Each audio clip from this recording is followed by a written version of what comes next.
Igbo be anyị ekene m unu. Ekene m nwoke, kene nwaanyị, kene nwata, kene okenye, kene ndị enu, kene ndị ana. Ajụ na-ekwu n were unu mmalụ m, ọ bụchi nwata kwa akụ nwa si ọma mbala wee bịa ụwa. Ndị be anyị ekene m unu, asị m ka ihe ọma meela anyị. Igbo asị na ọ bụrụ na enweghị ihe mere banyere ngwere ọdụ abụọ, n'oge na-adịghị anya ebido hụa nke nwere ọdụ atọ.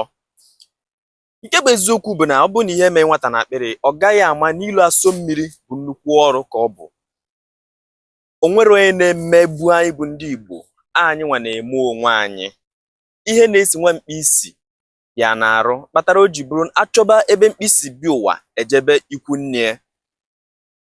O wee bụrụ gịnị bụ isiokwu m? Anyị nwa bụ ndị Igbo na-eme onwe anyị. Anyị mara na obodo anụ anyị nọ bụ Naijiria jụrụ anyị ajụ, mana onye ajụrụ ajụ anaghị ajụ onwe ya. Ọzọ na onye ndị Igbo gbara gburugburu na-eche ndụ ya nche, ọ na-eche onwe ya nche oge niile. Ọ bụrụ Garuba si n'ugwu Hausa abịa emegbu anyị bụ ndị Igbo. Ọ bụrụkwana ya abọ si na mmọnwụ abịa emegbu anyị bụ ndị Igbo. Ọ bụrụkwanụ Ekaite maọbụ nke ọzọ na-abịa emebiri anyị bụ ndị Igbo. Anyị nwa na-eme onwe anyị. Otugo nji tibe mkpu a na-ayọ Igbo niile ka onye nwere nkapị bechanata ya ọnụ, ka onye nwere awa ọzọ pịa ya afọ. Na-ayọ ndị mmadụ bikonu ka anyị tinye anya n'anị na-akụziri ụmụ anyị ihe ndị ha kwesịrị ịma banyere omenala Igbo maọbụ banyere ala anyị bụ Igbo. Si hapụgodi nke bụ omenala na banyere be anyị bụ Igbo. O nwere onyonyo ọ ga-amasị m ka nnene tupu m na-agwa unu na-ekwu ihe m chọrọ ikwu. Onyonyo a nene ya biko, ịnenesie ya tupu m kwuzie ihe m chọrọ ikwu. Igbo ekele m unu. Igbo ekele m unu. Keke unu na-abụ ebe a bụ sekuriti ụmụdịa na Ụmụeri. Anyị nọ ọrụ yesterday night. Anyị nọ ọrụ nche n'iru avịa anyị bụ avịa ma Ụmụdịa na Ụmụeri.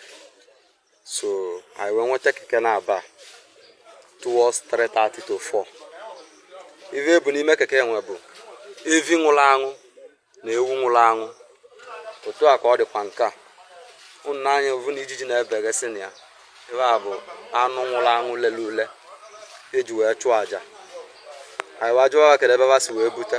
Vasị na ọ na-agba na-aba ezu na ọma mbala ka basi wee bute ya. Anyị wajụọ how come. Vasị na nwaanyị na-eme biznes a bụ from Aguleri, mana ya na-asọplai ya bụ ndị na-ele anụ n'Ọnịcha. Anyị wajụọ kedụzi ka basi wee mezi. Kpọwasị na ebe mere vaji aga na free na va na-emeli di biznes emeli na ndị sekuriti na-anọ na Agbana abụọ saịdị Agbana abụọ ogologo Aguleri a na va na-esetụlụ va na onwe ndị va na-enye 100, nwe ndị va na-enye 150. So anyị wajụzi ava kedụzi ive mere vajizi ive ma sị na ya na-eli eli. Anyị wasịva mba na ọ dịrọ proper. Ọkwa na Igbo na-egbu onwe bekere ka anyị esi wee butezi ive eji chụọ aja nwụrụ aṅụ leweleleve bụrụ na-ebuba abịa ndị mmadụ na-ego na-eli. Ma wanyebe anyị biko si na ọka anyị na-aba setụluo.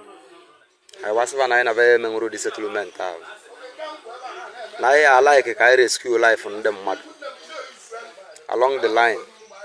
Anyị akpọgo ndị dị necessary na anyị kwesịrị ịkpọ. Anyị kpọkwu ma chief of staff now ọ na ọnụ chi ovozi ebe to 5 anyị ji wee jidezie this bus. Ọ bụ na ovu ụgbọ bụva niile unu wọcha unu ya abụkwu nke nyanwa na onwe elodu. Iwe nji ekwu okwu a maka ndị Igbo na-ala ike ịga anụ bele ego na-abịa. Onye na-ego anụ ka ọ mara ụdị ive ọ na-ego ya ka m ji eme vidio a. Ngwa ugbu a ọkụ ihu gị a, ama m na ịbụ ọgbara nkịta okwu juru ọnụ, okwu juru gị ọnụ ihe ị chọrọ ikwu. Isiokwu m wee bụrụ gịnị? Anyị bụ Igbo, anyị achọrọ ịma ihe, anyị achọrọ ka anyị nyere onwe anyị aka. Maka na achọba isi ọchụ eme gịnị? Ejebe n'ụzụ. Ndị afọ na-eme ihe abụrọ taa ka ha bido emebia. Ha na-emebie na mbụ, mana ọ taa ka ihe dị n'ala Igbo ji wee chọọ ime gịnị? Ka ọ kpapụta ha. Ụfọdụ ndị a na-asị nọ ihe eji wee chụọ aja na onwere onye ọ gbasazi na ka mmụọ na olu onwe ọgụ. Ka anyị debegodinu nke a n'iche, ka anyị baa n'oyibo ebe health. ịma na ihe a na-elebe ndị mmadụ anyị na-eri na ọjọọ njọ, ọ na-emebi arụ, ịma na ihe dị njọ ka ọ bụ ihe dị contaminated, ndị mmadụ a na-eri ịma mma. Onye ma onye mụ na gị ligo, onye ma ugboro na ije gwa ụlọ ọgwụ ọ bụrụ maka anụ a ka iji maka ya na-aya arụ. Ọ bụrụ sọsọ na agbana bụ ezu na ọma mbala ka ọ na-eme, ọ na-eme n'ebe ọbụla a na-achụ àjà, ọ na-eme ebe niile a na-achụ àjà, ebe ọbụla efu a na-achụ àjà bụ mmiri ọ na-eme.